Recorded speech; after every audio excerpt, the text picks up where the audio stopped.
There are new developments, Mike, at this hour in the search for a missing New Jersey teen. Jasyah Moore, 14 years old, disappeared nearly a month ago. Now, the investigation has shifted after frustrations continue to grow here. One family member has even taken a polygraph test. BNC's Astrid Martinez has more. Jasyah Moore walked 3 blocks away from her East Orange home to run an errand the morning of October 14th and never came back. Authorities say the 14-year-old was sent by her mother to retrace her steps after losing the family's debit card. She was last seen at this deli after police say a Good Samaritan paid for her items.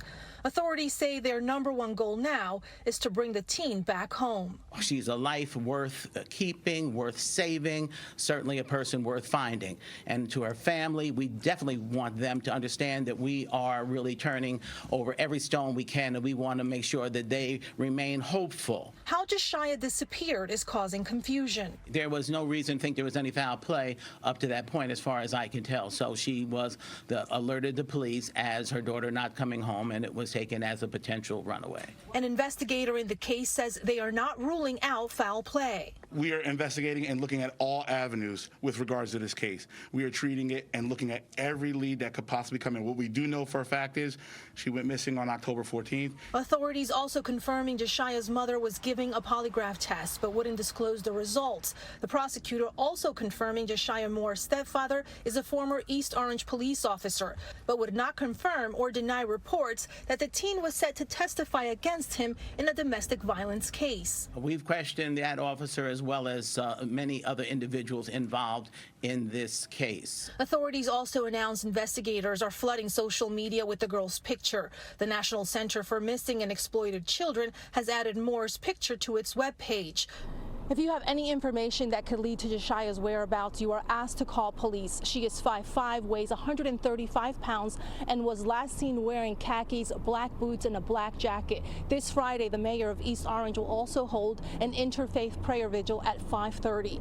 In Essex County, I'm Astrid Martinez for BNC.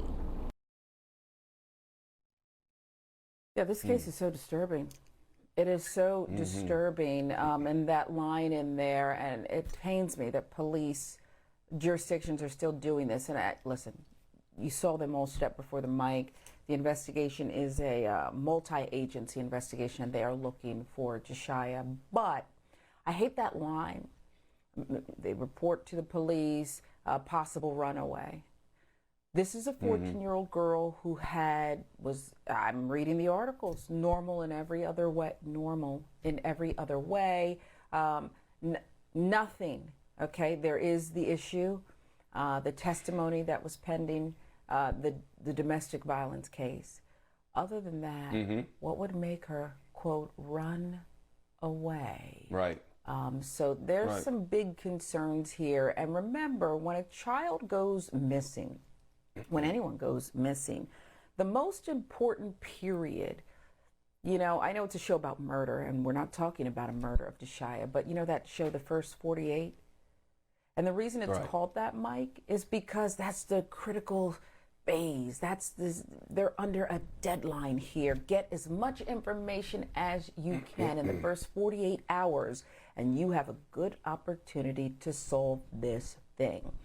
I pray that this beautiful child is reunited with her mother. Yes. I pray that there's no foul play, and I pray that we know everything that we're supposed to know about her home life and the circumstances that led to her disappearance. I just want her to come back home. Alive and well, come back home alive and well, and reunited with her mom, and you're absolutely right. But it goes right back to the point that we always make, is when it comes down to the authorities in this country, a lot of times it's how we're viewed. We're never viewed as victims. You know, it's always has to be something that was wrong. Oh no, she ran away, or something else happened. Maybe she got caught up with a boyfriend or some drugs or whatever. It's always the way the authorities view black and brown people in this country that leads us to these moments. But I want to make another point too, is Jasyah Moore needs to be found. She needs to be reunited with her family. and as another missing black teen. There's so many missing black folk that are out there. How do we decide? How does this network, CNN, MSNBC, Fox, how do we decide who is going to get this coverage? Because all of them deserve the equal amount of coverage that's out there. And yes, in this Jasyah Moore case, I'm glad we're doing this. I'm glad we're giving this the platform. And I'm glad that Yodit Tawaldi does a wonderful job on her program in primetime of spotlighting these missing black and brown people, because we know that the other side gets a lot of the notoriety. We saw that in Gabby Petito recently. But how do we decide who gets the exposure and stays in the spotlight? And if you're talking about the intrigue, because with Gabby Petito, it could have been her ex. They went on a trip. She didn't come back and all that type of stuff. He ends up missing and then he ends up dead.